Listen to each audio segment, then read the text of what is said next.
আসসালামু আলাইকুম।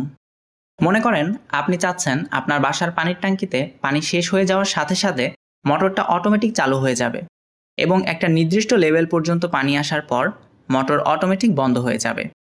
ধরেন আপনি চাচ্ছেন কোনো একটা এলইডি লাইটের ব্রাইটনেস কন্ট্রোল করতে অথবা কোনো একটা মোটরের স্পিড কন্ট্রোল করতে। আবার ধরেন আপনি কোনো সুইচ বা সেন্সর দিয়ে আউটপুট লোডকে কন্ট্রোল করতে চাচ্ছেন, যেখানে প্রথম সেন্সর আউটপুট দিলে লোড অন হবে এবং দ্বিতীয় সেন্সর আউটপুট দিলে লোড অফ হবে। আবার অনেক সময় আমাদের লোডটাকে এইরকম অটোমেটিক অন অফ করানোর প্রয়োজন হয়। অনেক সময় আমরা চাই লোডটা অন হওয়ার একটা নির্দিষ্ট সময় পর অফ করতে। আবার মাইক্রোকন্ট্রোলার বা বিভিন্ন আইসিতে ক্লক পালসের প্রয়োজন হয়। আমরা এই প্রত্যেকটা প্রজেক্ট 555 টাইমার আইসি ব্যবহার করে তৈরি করতে পারি।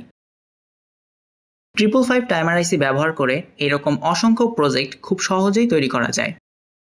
আপনি যদি নিজেই এইরকম বিভিন্ন ধরনের প্রজেক্ট তৈরি করতে চান কারো সাহায্য ছাড়া, তাহলে এই ভিডিওটা আপনার জন্য। আজকের ভিডিওতে খুব সহজভাবে অ্যানিমেশনের মাধ্যমে আমরা 555 টাইমার আইসি নিয়ে একদম A to Z আলোচনা করব। এই ভিডিওটা না টেনে সম্পূর্ণ দেখবেন, তাহলে আশা করি আপনার ইলেকট্রনিক্স কাজের দক্ষতা অনেকটা বৃদ্ধি পাবে এবং আপনি নিজেই বিভিন্ন ধরনের সার্কিট ডিজাইন করতে পারবেন। হ্যালো ভিউয়ার্স, আমি মোহাম্মদ তারিকুল ইসলাম রিয়ন এবং আপনারা দেখছেন ইঞ্জিনিয়ারিং টেকনোলজি। তো চলুন ভিডিওটি শুরু করা যাক। যে কোনো আইসি নিয়ে কাজ করতে গেলে আগে ওই আইসির লজিকটা বুঝতে হয়। যখন আপনি লজিকটা ভালোভাবে বুঝতে পারবেন, তখন ওই লজিককে কাজে লাগিয়ে আপনি নিজেই বিভিন্ন ধরনের সার্কিট ডিজাইন করতে পারবেন। আমরা এই আইসির লজিকটা বুঝবো, কিন্তু তার আগে এই আইসি সম্পর্কে কিছু বেসিক তথ্য জেনে নিব। 555 টাইমার আইসি মূলত 8 পিনের একটা আইসি, যার 1 নাম্বার পিন হচ্ছে গ্রাউন্ড, যেখানে ব্যাটারির নেগেটিভ সাপ্লাই কানেক্ট করতে হয়। 2 number pin trigger, 3 number output, 4 number reset, 5 number control voltage, 6 number threshold, 7 number discharge এবং 8 নাম্বার ভিসিসি বা এইখানে ব্যাটারির পজিটিভ টার্মিনাল কানেক্ট করতে হয়। কোন পিনের কি কাজ তা আমরা একটু পরেই জানতে পারবো। এই আইসিটা 3 থেকে 15 ভোল্ট ডিসিতে অপারেট হয় এবং এটা সর্বোচ্চ 200 মিলিঅ্যাম্পিয়ার কারেন্ট আউটপুট দিতে পারে। 200 মিলিঅ্যাম্পিয়ারের বেশি কারেন্ট গ্রহণ করে এমন কোনো লোড এই আইসির আউটপুটে কানেক্ট করলে আইসিটি নষ্ট হয়ে যেতে পারে। এবার আসি 555 টাইমার আইসি কীভাবে কাজ করে বা এর লজিকগুলো কেমন সেই বিষয়ে। আমরা যদি 555 টাইমার আইসির ভেতরের অংশটা দেখি, তাহলে এই রকম দেখা যাবে। এখানে voltage divider, comparator, RS flip flop, logic gate, transistor ইত্যাদি বিভিন্ন ধরনের কম্পোনেন্ট আছে। এভাবে বুঝতে আপনাদের একটু কষ্ট হতে পারে, তাই এই সেম সার্কিটটাকে আমি একটু সুন্দরভাবে সাজিয়ে নিচ্ছি। এই আইসির কাজ শুরু হয় এই পাশ থেকে। গ্রাউন্ড এবং ভিসিসি পিনের সাথে 3টা রেজিস্টর সিরিজে কানেক্ট করা থাকে। এটা মূলত ভোল্টেজ ডিভাইডারের কাজ করে। আমরা যদি আইসির সাথে 12 ভোল্ট ডিসি কানেক্ট করি, তাহলে এই 2 টার্মিনালে 2টা আলাদা আলাদা ভোল্টেজ পাওয়া যাবে। এই পিনে যে ভোল্টেজ পাওয়া যাবে তা হলো 2/3 ইন্টু ভিসিসি, অর্থাৎ এখানে মূল সাপ্লাই ভোল্টেজের 3 ভাগের 2 ভাগ পাওয়া যাবে। তাহলে এখানে আমরা পাবো 8 ভোল্ট। আবার এই টার্মিনালে মূল সাপ্লাইয়ের 3 ভাগের 1 ভাগ পাওয়া যাবে, অর্থাৎ 12 ভোল্ট সাপ্লাই দিলে এইখানে আমরা পাবো 4 ভোল্ট। ভোল্টেজ ডিভাইডারের 2 টার্মিনাল কানেক্ট করা থাকে 2টা কম্প্যারেটরের সাথে। কম্প্যারেটরের কাজ হচ্ছে 2টা ভোল্টেজের মধ্যে তুলনা করে একটা আউটপুট দেওয়া। কম্প্যারেটরের 2টা ইনপুট টার্মিনাল এবং একটা আউটপুট টার্মিনাল থাকে।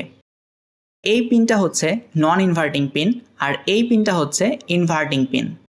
যখন নন ইনভার্টিং পিনে হাই ভোল্টেজ এবং ইনভার্টিং পিনে লো ভোল্টেজ আসে, তখন কম্প্যারেটর হাই ভোল্টেজ আউটপুট দেয়। এখানে 1 দ্বারা হাই ভোল্টেজ এবং 0 দ্বারা লো ভোল্টেজ বোঝানো হয়েছে। মনে করেন এই পিনে আসছে 5 ভোল্ট আর এই পিনে আসছে 4 ভোল্ট, তাহলে এইটা হবে 1 এবং এইটা হবে 0। যাই হোক, যখন নন ইনভার্টিং পিনে লো ভোল্টেজ আসে এবং ইনভার্টিং পিনে হাই ভোল্টেজ আসে, তখন কম্প্যারেটর 0 আউটপুট দেয়। এটা হচ্ছে কম্প্যারেটরের ট্রুথ টেবিল। আপনারা চাইলে এটা মনে রাখতে পারেন।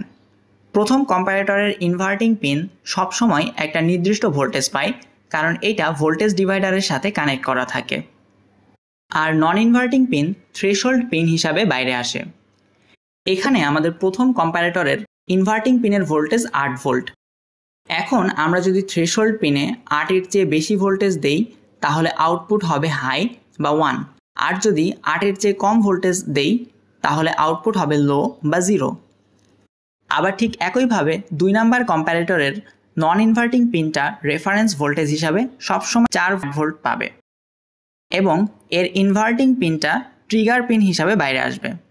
যখন 2 নাম্বার বা ট্রিগার পিনের ভোল্টেজ 4 ভোল্টের চেয়ে বেশি হবে তখন আউটপুট আসবে লো বা লজিক্যালি 0, এবং যখন ট্রিগার পিনের ভোল্টেজ 4 ভোল্টের চেয়ে কম আসবে তখন আউটপুট হবে হাই বা লজিক্যালি 1। এবার এই দুইটা কম্প্যারেটরের আউটপুট যায় একটা আরএস ফ্লিপ ফ্লপের ইনপুট হিসাবে। আরএস ফ্লিপ ফ্লপ একটা ডিজিটাল লজিক সার্কিট, অর্থাৎ এর ইনপুটে ডিজিটাল সিগন্যাল দিলে এটা এর লজিকের ভিত্তিতে একটা ডিজিটাল আউটপুট দেয়। আরএস ফ্লিপ ফ্লপ কী ধরনের আউটপুট দিচ্ছে তার উপর নির্ভর করে 555 টাইমার আইসির আউটপুট। আরএস ফ্লিপ ফ্লপের আর বা রিসেট এবং এস বা সেট হলো ইনপুট টার্মিনাল এবং কিউ হলো আউটপুট টার্মিনাল। এখানে আরেকটা আউটপুট টার্মিনাল থাকে, সেটা হচ্ছে কিউ বার। কিউ বার হলো কিউ এর বিপরীত, অর্থাৎ কিউতে যদি 1 আসে তাহলে কিউ বারে আসবে 0, আবার কিউতে যদি 0 আসে তাহলে কিউ বারে আসবে 1। যখন আর এবং এস উভয় 0 থাকে অর্থাৎ লো থাকে তখন আউটপুটে কোনো পরিবর্তন হয় না। তার মানে আগে যদি আউটপুট 1 থাকতো তাহলে এখনও আউটপুট 1ই থাকবে। কিউ যদি নো চেঞ্জ হয় তাহলে কিউ বারও নো চেঞ্জ হবে। আর যদি 0 এবং এস যদি 1 হয় তাহলে আউটপুট হবে 1 আর কিউ বার হবে 0। আর যদি 1 এবং এস যদি 0 হয় তাহলে আউটপুট হবে 0 আর সেই ক্ষেত্রে কিউ বার হবে 1। আবার রিসেট এবং সেট উভয় যখন 1 হয় তখন আসলে আউটপুটে কিছু আসে না। আপনারা ইন্টারনেটে যদি আরএস ফ্লিপ ফ্লপের ট্রুথ টেবিল বা ডাটাশিট দেখেন তাহলে দেখবেন এই স্টেটের আউটপুট আনডিফাইন্ড অথবা নট ভ্যালিড দেখাবে, কারণ এই স্টেটে কোনো আউটপুট আসে না। কিন্তু প্র্যাকটিক্যাল করে দেখলাম 555 টাইমার আইসিকে কোনো ইনপুট না দিলে ডিফল্টভাবে এটা 1 আউটপুট দেয়। সেজন্য এই স্টেটে আমরা আইসি থেকে 1 আউটপুট পাবো। আরএস ফ্লিপ ফ্লপের যে মেইন আউটপুট থাকে তার সাথে কোনো কিছু কানেক্ট করা থাকে না, তবে কিউ বার আউটপুটের সাথে একটা নট গেট লাগানো থাকে এবং এই নট গেটের আউটপুটই হলো 555 টাইমার আইসির আউটপুট। কিউ বারের সাথে একটা এনপিএন ট্রানজিস্টরের বেস কানেক্ট করা থাকে। যখন এই টার্মিনালে 0 আসে তখন এই টার্মিনালে 1 আসে। এই সিগন্যালটা দুই দিকে ভাগ হয়ে যায়, একটা চলে যায় নট গেটে আরেকটা চলে যায় ট্রানজিস্টরের বেজে। নট গেট এমন একটা লজিক গেট, এর ইনপুটে যদি 1 দেওয়া যায় তাহলে আউটপুটে পাওয়া যাবে 0, আর ইনপুটে যদি 0 দেওয়া যায় তাহলে আউটপুটে পাওয়া যাবে 1, অর্থাৎ আউটপুট সবসময় ইনপুটের বিপরীত হবে। তাহলে এখন 555 টাইমার আইসির আউটপুট হবে 0, অর্থাৎ এইখানে যদি কোনো লোড কানেক্ট করা থাকে তাহলে সেটা আপাতত বন্ধ থাকবে। এই সময় আরেকটা ঘটনা ঘটবে, এখানে 1 থাকার কারণে ট্রানজিস্টরের বেজ অ্যাক্টিভ হয়ে যাবে এবং 7 নাম্বার পিনের সাথে যদি কোনো ক্যাপাসিটর কানেক্ট করা থাকে তাহলে সেই ক্যাপাসিটরটা এই পথে ডিসচার্জ হয়ে যাবে। অর্থাৎ যখন 3 নাম্বার পিন বা আউটপুট পিন লো থাকবে তখন ক্যাপাসিটর ডিসচার্জ হবে। যখন এইখানে 1 থাকবে তখন এইখানে থাকবে 0, যার ফলে ট্রানজিস্টর ডিঅ্যাক্টিভ হয়ে যাবে এবং আউটপুটে 1 বা হাই ভোল্টেজ পাওয়া যাবে। অর্থাৎ যখন আউটপুটে 1 পাওয়া যাবে তখন 7 নাম্বার পিনে থাকা ক্যাপাসিটরটি চার্জ হবে। 4 নাম্বার পিনটি হচ্ছে রিসেট পিন।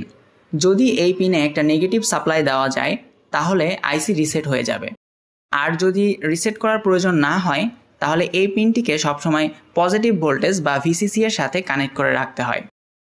5 নাম্বার পিনটি হচ্ছে কন্ট্রোল ভোল্টেজ।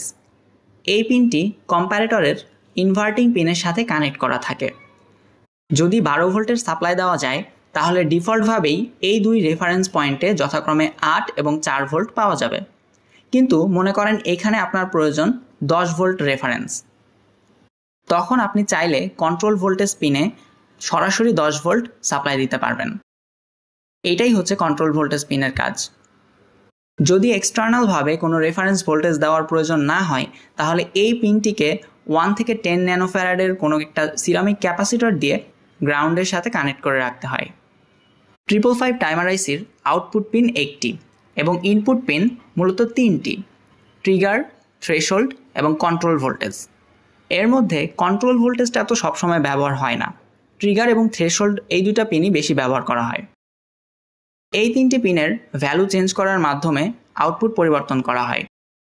555 টাইমার আইসির থেকে ডিজিটাল আউটপুট পাওয়া যায়, অর্থাৎ 0 অথবা 1 আউটপুট পাওয়া যায়। এতক্ষণ যা যা বললাম তা হয়তো বুঝতে একটু কষ্টকর হতে পারে, তাই আপনাদের আরও সহজে বোঝানোর জন্য পুরো সিস্টেমটাকে আমি আরেকবার সামারি করছি। যখন থ্রেশহোল্ড এবং ট্রিগার উভয় লো, তখন আউটপুট হাই হবে। এখানে ইনপুটে হাই বা লো বলতে বোঝানো হচ্ছে এই যে দুইটা রেফারেন্স ভোল্টেজ আছে এর চেয়ে বেশি ভোল্টেজ বা কম ভোল্টেজ। যখন থ্রেশহোল্ড লো এবং ট্রিগার হাই, তখন আউটপুট নো চেঞ্জ বা আগের হাই অবস্থাতেই থাকবে। যখন থ্রেশহোল্ড এবং ট্রিগার উভয় হাই, তখন আউটপুট লো হবে। আর যখন থ্রেশহোল্ড হাই এবং ট্রিগার লো, তখন আউটপুট হাই থাকবে।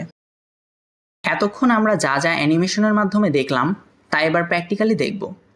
এখানকার সবুজ তারটি 6 নাম্বার পিনের সাথে কানেক্ট করা আছে, অর্থাৎ এটা থ্রেশহোল্ড।